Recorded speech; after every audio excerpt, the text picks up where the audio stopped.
أما بعد فقد قال الله تعالى في كلامه المجيد وفرقانه الحميد. أعوذ بالله من الشيطان الرجيم. بسم الله الرحمن الرحيم. قل هل ننبئكم بالأخسرين أعمالا الذين ضل سعيهم في الحياة الدنيا وهم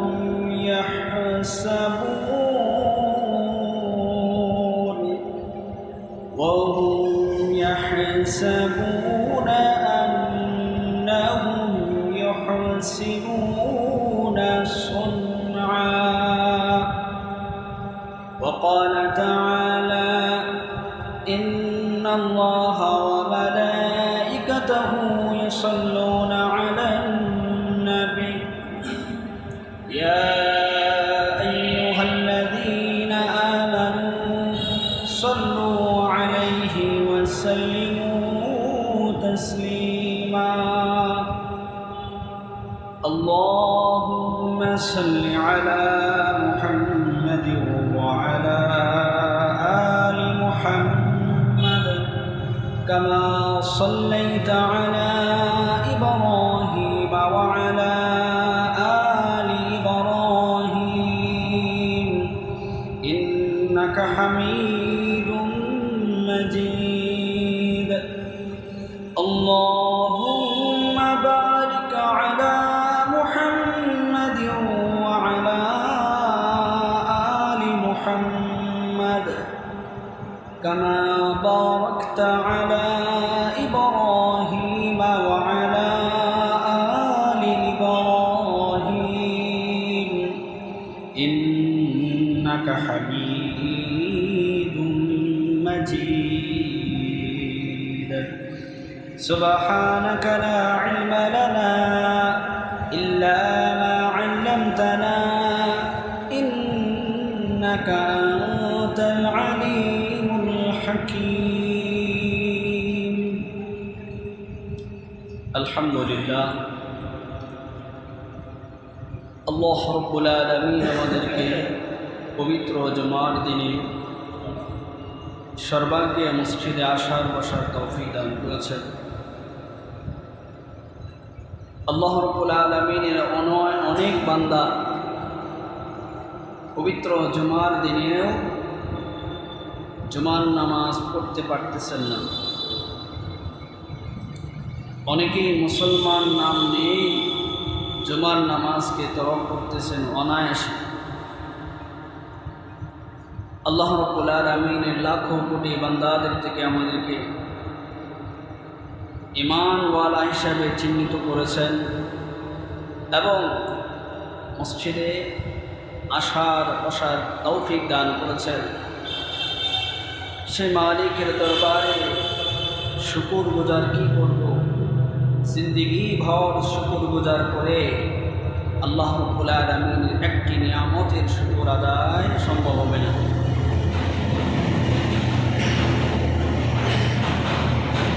কিন্তু আমার মালিক, আপনার মালিক বড় মেহেরবান।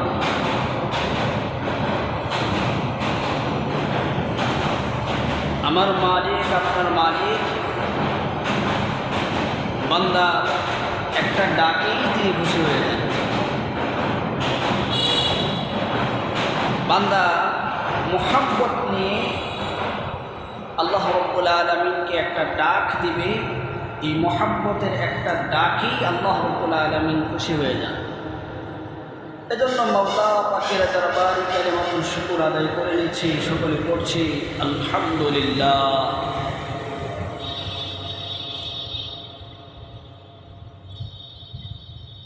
হাদিসের মধ্যে আছে যে আলহামদুলিল্লাহ এটা হলো সর্বোত্তম দোয়া,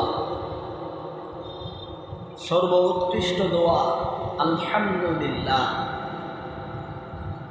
প্রশ্ন জানতে পারে যে আলহামদুলিল্লাহ অর্থ হলো সমস্ত প্রশংসা একমাত্র আল্লাহ তাআলার জন্য। এটা আবার দোয়া হয় কীভাবে? এখানে তো কিছুই চাওয়া হয় নাই।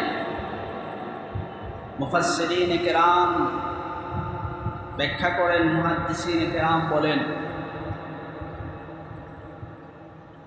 দুনিয়াবি মানুষের নিয়ম দেখেন, আপনি যদি কারো কাছ থেকে কিছু নিতে চান তাহলে তার প্রশংসা করুন। আপনি আপনার নেতা থেকে কিছু নিতে চাচ্ছেন, তার প্রশংসা করুন। সে প্রশংসায় প্রশংসিত হয়ে যখন আপনার প্রশংসা পাবে আপনাকে দিয়ে দেবে, আপনার কাজ সহজে উদ্ধার হয়ে যায়। এজন্য বান্দা যখন মুহাব্বতের সাথে বলে আলহামদুলিল্লাহ, আল্লাহর প্রশংসা, সমস্ত প্রশংসা আমার মাওলা, সমস্ত প্রশংসা আমার আল্লাহ, এই কথাটা যখন বান্দা দিল থেকে মুহাব্বত নিয়ে বলে, আল্লাহ রাব্বুল আলামিন বান্দার সমস্ত হাজত জানেন, আল্লাহ রাব্বুল আলামিন বান্দার সমস্ত প্রয়োজন জানেন, আল্লাহ রাব্বুল আলামিন বান্দার কোন কোন জিনিসগুলো কল্যাণকর এই সবগুলো জানেন। এবার আল্লাহ রাব্বুল আলামিন খুশি হয়ে বান্দার সমস্ত প্রয়োজন, বান্দার সমস্ত কল্যাণকর জিনিস সব কিছু দেয়া দেন। সুবহানাল্লাহ। এই জন্য আলহামদুলিল্লাহকে বলা হয় সর্বোৎকৃষ্ট দোয়া। মুহতারাম হাজিরিন, আল্লাহ রাব্বুল আলামিন আমাদেরকে মুসলমান বানিয়েছেন, ঈমান দান করেছেন, এবং আমাদেরকে আল্লাহ রাব্বুল আলামিন এই দুনিয়াবি জিন্দেগির সামান্য সময়টুকু যাতে আমরা সুন্দরভাবে জীবনযাপন করতে পারি, এবং আমাদের আখিরাত যেখানে শুরু তো আছে, শেষ বলতে কিচ্ছু নেই। আখিরাতের জিন্দেগি শুরু হবে কিন্তু এটার শেষ সীমানা নেই। যার আযাব শুরু হয়ে যাবে, এই যে আযাব শুরু হলো, দুঃখ শুরু হলো, এই দুঃখ কখনো শেষ হবে না। দুনিয়াতে আপনি হয়তো সাময়িকভাবে এখন দুঃখে আছেন, কষ্টে আছেন, একটা সময় এই কষ্ট দূর হয়ে যাবে।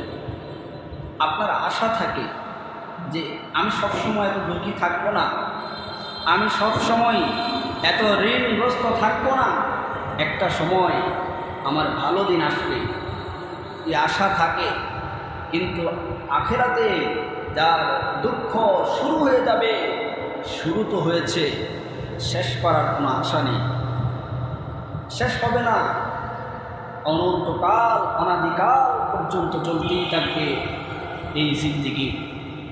সেই অনন্তকাল যেন সুন্দর হয়, সেই অনন্তকাল আখিরাতের সময়টা যেন আমাদের সুন্দর হয়, আমরা যেন আমাদের বাড়িতে ফিরে যেতে পারি। আমাদের বাড়ি হলো জান্নাত, যেখান থেকে আল্লাহ রাব্বুল আলামিন আমাদেরকে পাঠিয়েছেন। আমার পিতা হযরত আদম আলাইহিস সালাম এবং আমার মা হাওয়া আলাইহিস সালামকে দুনিয়াতে পাঠাইছেন।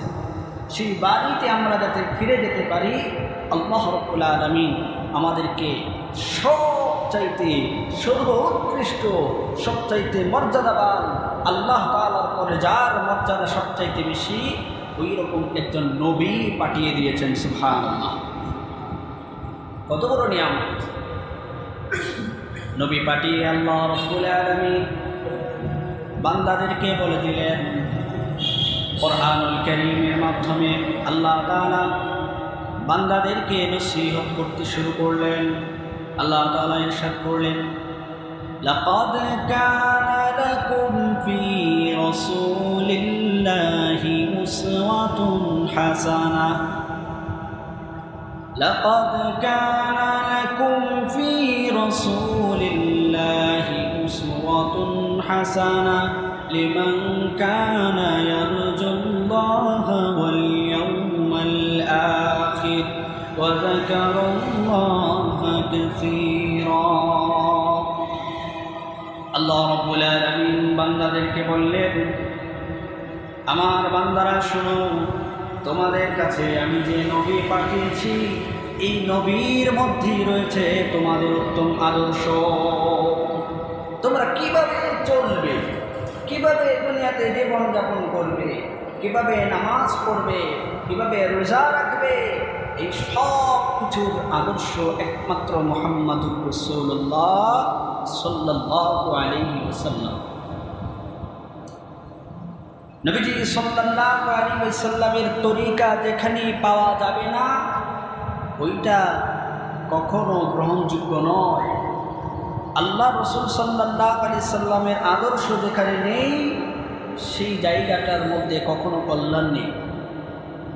ঠিক তদ্রূপ দ্বীনি কোনো বিষয়ে, দ্বীনি কোনো ইবাদত আপনি যতই সওয়াবের মনে করে করতে থাকেন, সেটা যদি রাসূলুল্লাহ সাল্লাল্লাহু আলাইহি ওয়াসাল্লামের তরিকা মোতাবেক না হয়, তাহলে সারা রাত্রের ইবাদতের এক পয়সারও দাম নেই।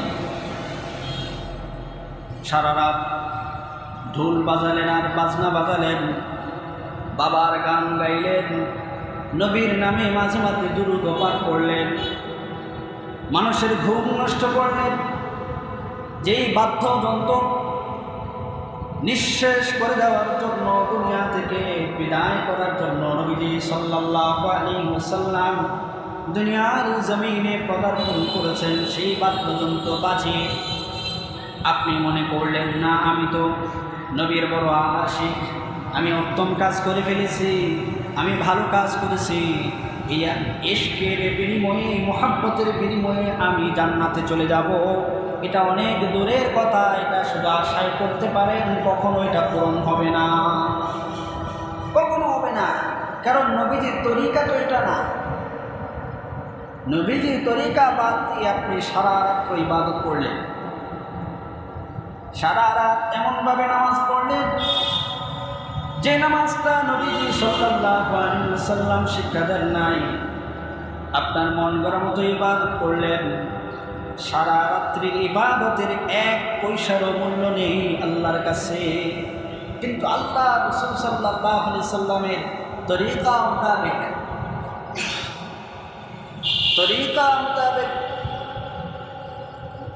একটু অল্প ইবাদত করা, সেটাও নাজাতের জরিয়া হয়ে যেতে পারে। রাসূলুল্লাহ সাল্লাল্লাহু আলাইহি ওয়াসাল্লামের অনেক সাহাবী এমন ছিলেন জীবনে এক ওয়াক্ত নামাজও পড়তে পারেন না, ঈমান আনছেন, সাথে সাথে জিহাদের আওয়াজ চলে আসছে, জিহাদের ময়দানে চলে গেছেন, জিহাদের ময়দান থেকে আর ফিরে আসতে পারেন নাই, শহীদ হয়ে গেছেন। নবীজি সাল্লাল্লাহু আলাইহি ওয়াসাল্লাম সুসংবাদ দিলেন, দেখো জান্নাতি মানুষ, দেখো দুনিয়ার জমিনের মধ্যে জান্নাতি মানুষ হাঁটতেছে, দুনিয়ার জমিনের মধ্যে জান্নাতি মানুষ লড়াই করতেছে, এমন মানুষকে তোমরা দেখো। অথচ এমন সাহাবী ছিলেন যে সাহাবী জীবনে এক ওয়াক্ত নামাজ পর্যন্ত পড়তে পারেন নাই, জান্নাতি। আমল, আপনি যেই আমলের বিনিময়ে যে জান্নাতে দিতে পারবেন সেটা নয়, বরং আপনার ইখলাসিও, আপনি আল্লাহ তাআলাকে কতটুকু মুহাব্বত করেন। আল্লাহ রাসূল সাল্লাল্লাহু আলাইহি ওয়াসাল্লামের মুহাব্বতের বহিঃপ্রকাশ কীভাবে করেছেন? নবীজি সাল্লাল্লাহু আলাইহি ওয়াসাল্লাম যেগুলো করতে বলেছেন সেগুলো আপনি করেন না, আমি করি না। যেগুলো আল্লাহ রাসূল নিষেধ করেছেন সেগুলো আমি মেনে চলি না, সেই নিষিদ্ধ কর্মকাণ্ডগুলো করতেছি। আর জবানে যদি বলি থাকি আমি বড় আশিক রাসূল, আমি বড় আশিক রাসূল, এই আশিক রাসূলের কোনো দাম নেই, এই আশিক রাসূলের কোনো দাম নেই। রাসূলুল্লাহ সাল্লাল্লাহু আলাইহি ওয়াসাল্লামের তরিকার উপর চলতে হবে। এই পৃথিবীর বুকের মধ্যে আল্লাহর নবী সাল্লাল্লাহু আলাইহি ওয়াসাল্লামের সবচাইতে আপনজন, প্রিয়জন যিনি ছিলেন, নবীজি সাল্লাল্লাহু আলাইহি ওয়াসাল্লাম এতিম অবস্থায় দুনিয়ার জমিনে আসছেন। জীবনে একটা দিন সুযোগ হয় নাই আব্বা বলে ডাকবেন, আব্বাকে একবার ডাকবেন, এতটুকু সুযোগ ওনার হয় নাই। কিন্তু আল্লাহ রাব্বুল আলামিনের মাকসাদ কি ছিল? কিছুদিন পর মা দুনিয়া থেকে বিদায় হয়ে গেলেন। মা ডাকটাও আর ডাকতে পারলেন না। এই এতিম সন্তানের দায়ভার নিলেন দাদা। দাদা খুব আদর করতেন, মাও নেই বাবাও নেই, তাও এমন একটা সন্তান যে সন্তানের নাম নিয়ে যখন আল্লাহ তাআলার কাছে দোয়া করতো সাথে সাথে বৃষ্টি নেমে যেত।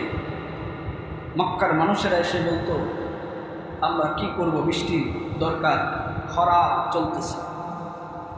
আব্দুল মুত্তালিব এই সন্তানের উসিলা দিয়ে আল্লাহকে বলতেন, আল্লাহ বৃষ্টি দিয়ে দাও, সাথে সাথে অঝোর ধারায় বৃষ্টি নেমে যেত। এমন সন্তান দাদা খুব আদর করতেন।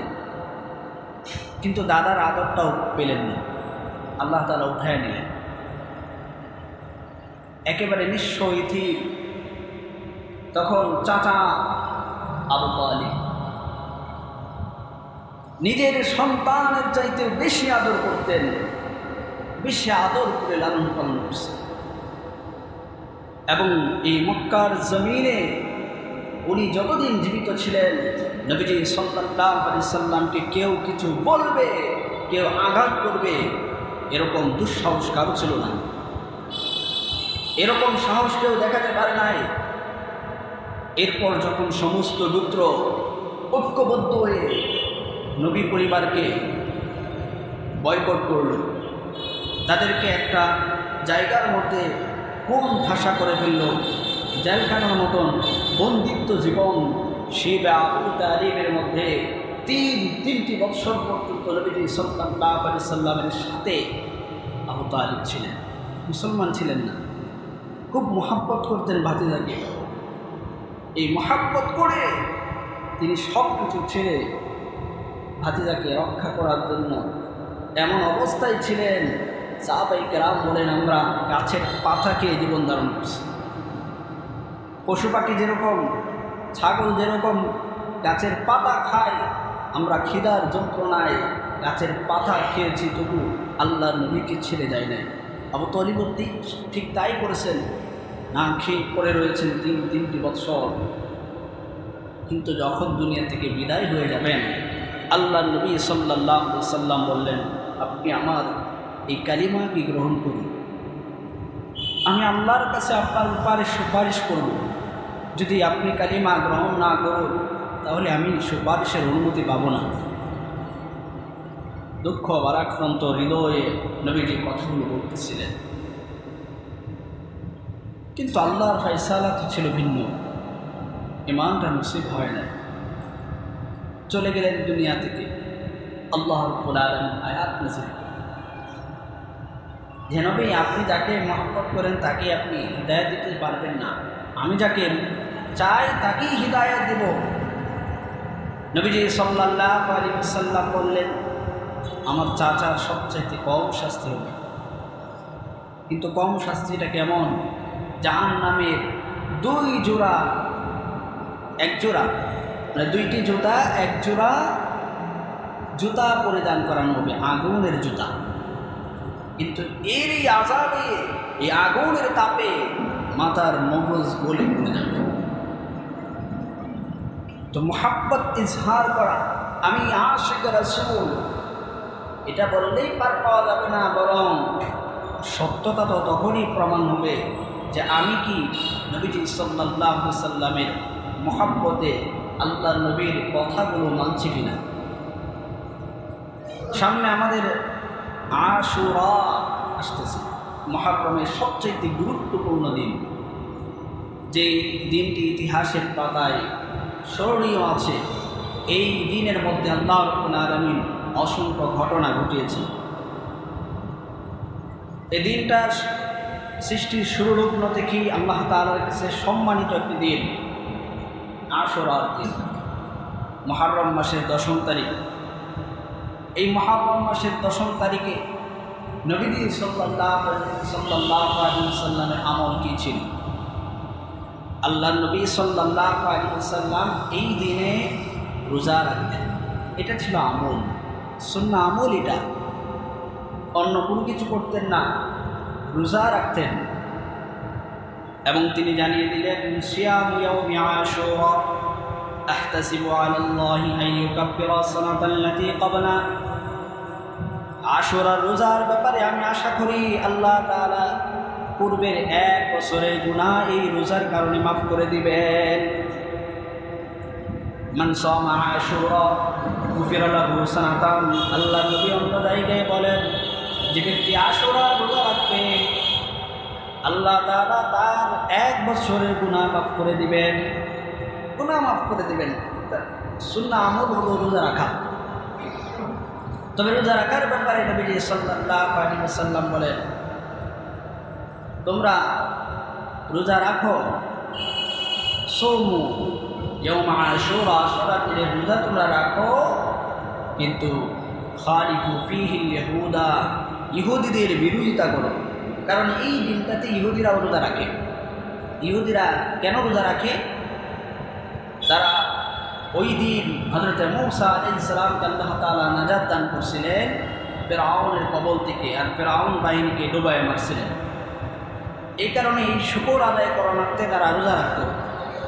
নবীজি সাল্লাল্লাহু আলাইহি ওয়াসাল্লাম বললেন, কখনো কোনো অবস্থাতে তাদের সাথে সাদৃশ্য গ্রহণ করা যাবে না। ইবাদতের ক্ষেত্রেও তোমরা ইহুদিদের বিরোধিতা করো।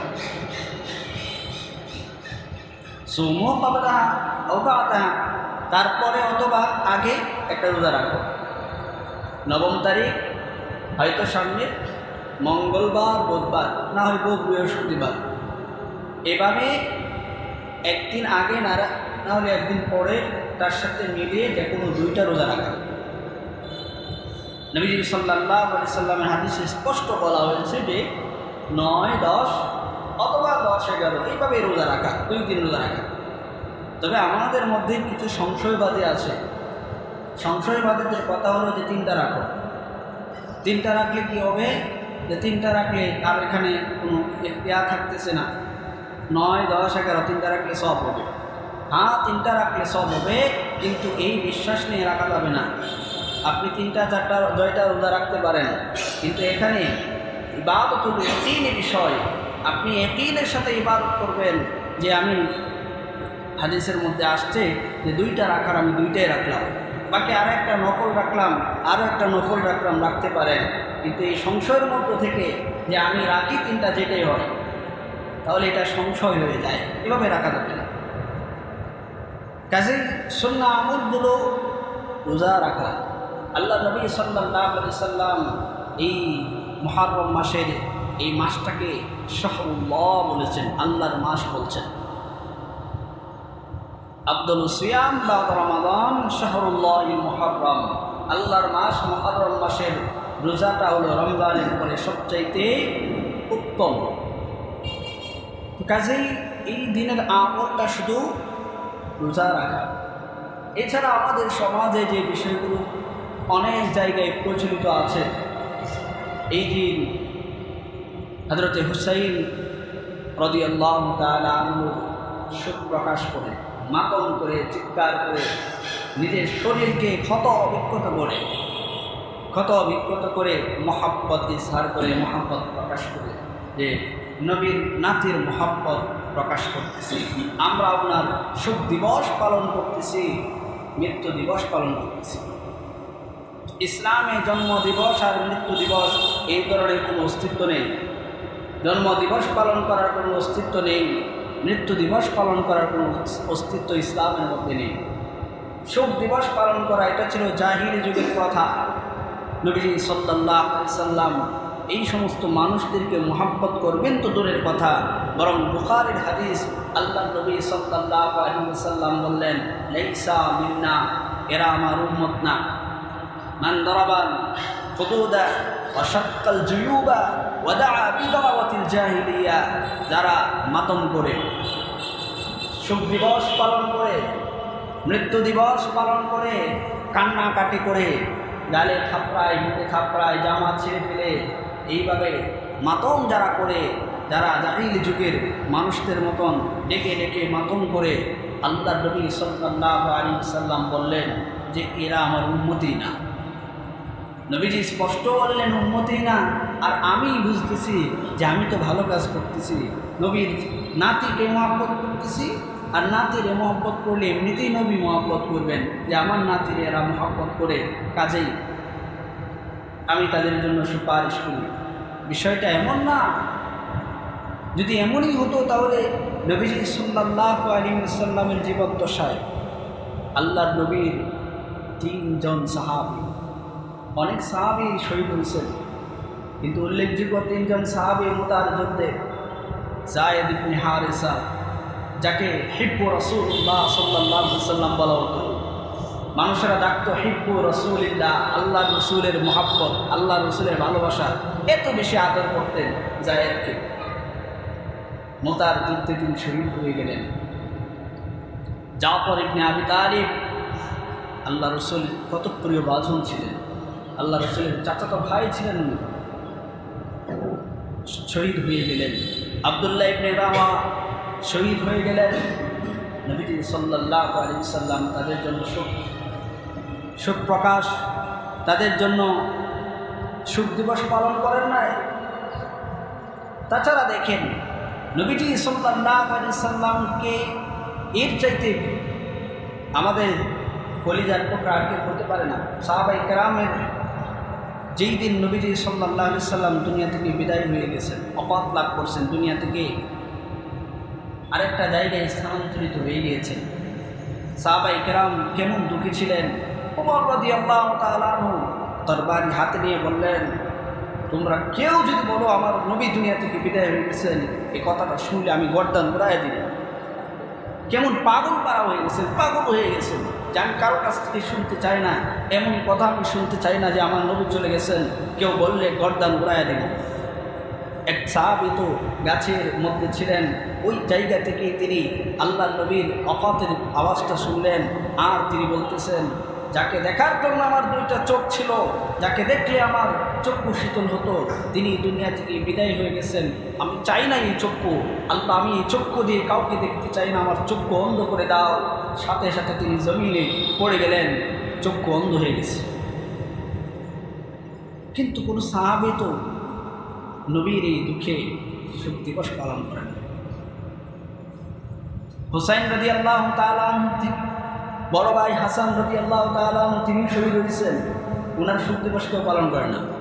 যারা পালন করে তাদের কাছে প্রশ্ন, তার শোক দিবস তো পালন হয় না। ওনাদের থেকে সম্মানিত ছিলেন পিতা হযরত আলী রাদিয়াল্লাহু তাআলা আনহু, তিনি শহীদ হয়েছেন নির্মমভাবে, কিন্তু তার শোক দিবস পালন করা হয় না। এর আগের খলিফাগণ হযরত উমর, হযরত ওসমান রাদিয়াল্লাহু তাআলা আনহুকে শহীদ করা হয়েছে।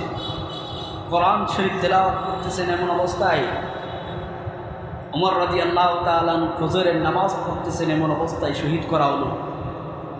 ফজরের নামাজের ইমামতি করতেছেন মসজিদে নববীতে, এমন অবস্থায় একজন পিছন দিক থেকে বিষ মিশ্রিত ছুরি দিয়ে আঘাত করল। এই আঘাতেই তিনি শহীদ হয়ে গেলেন।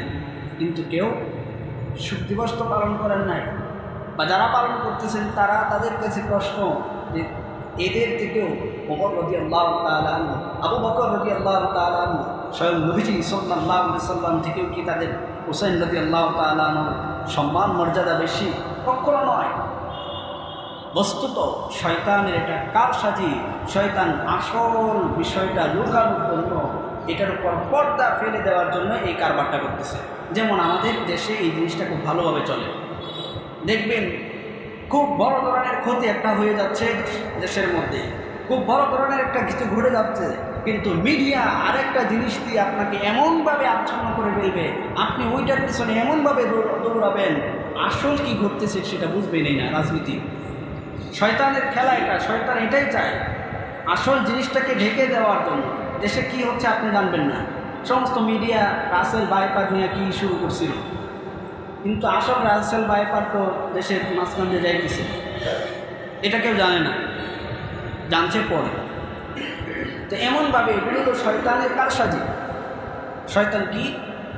হযরত হুসাইন রাদিয়াল্লাহু তাআলা আনহুর যে শিক্ষা, তিনি তাগুতের সঙ্গে একজন ফাসিক হকের সামনে তিনি মাথা নত করেন নাই। তিনি খেলাফত যেন ধ্বংস না হয়ে যায়, ইসলামী খেলাফত নানা রেখে যাওয়া এই খেলাফত যেন ঠিক থাকে, এই জন্য তিনি নিজের শেষ বিন্দু রক্তটুকু ঢেলে দিয়েছেন। বাতিলের সাথে আপোষ করেন নাই, বাতিলের সাথে তিনি হাত মিলান নাই, তিনি তার গর্দান ঢেলে দিয়েছেন, গর্দান মাথা দিয়েছেন, তবু তিনি বাতিলের সাথে হাত মিলান নাই। শিক্ষা সেটা ভুলে গেছি, আর সেটা ভুলে আমাদেরকে শয়তান লাগায় দিছে যে মাতম করো মাতম করো। হুসাইন রাদিয়াল্লাহু তাআলা নকল একটা কবর বানায় তোমরা মিছিল করো, তাজিয়া মিছিল করো। একজন মৌলভী সাহেব তিনি একজন হিন্দুর সাথে কথা বলতেছেন, ওই হিন্দু লোকটা অনেকগুলো সাদৃশ্য বলতেছে যে আমাদের ধর্ম আর তোমাদের ধর্ম একই। তো মৌলভী সাহেব তিনি বলতেছেন যে এই যে তোমরা রথযাত্রাটা করো, রথযাত্রা হয় তাদের, এটা আবার কি? এটা তো তোমাদের এখানেও আছে কি? আমরাও যেরকম রথযাত্রা করি তোমরা এরকম তাজিয়া মিছিল করো, সমান সমান একই। আমরা রথযাত্রা বের করি, পূজা করি, তোমরাও একটা পূজা করো, নকল কবর বানাইয়া, তারপর তোমরাও তো এমনটাই করো। তোমরার মধ্যে আর আমাদের মধ্যে পার্থক্য কোথায়? তিনি লাজবাব হয়ে গেলেন, কিছু বলতে পারলেন না। মুহতারাম হাজিরিন, আপনি যাই করেন নবীর তরিকার বাহিরে চলে গেলে সেটা কখনো আমার কামিয়াবি নিয়ে আসবে না, বরং আমার জন্য ক্ষতি নিয়ে আসবে।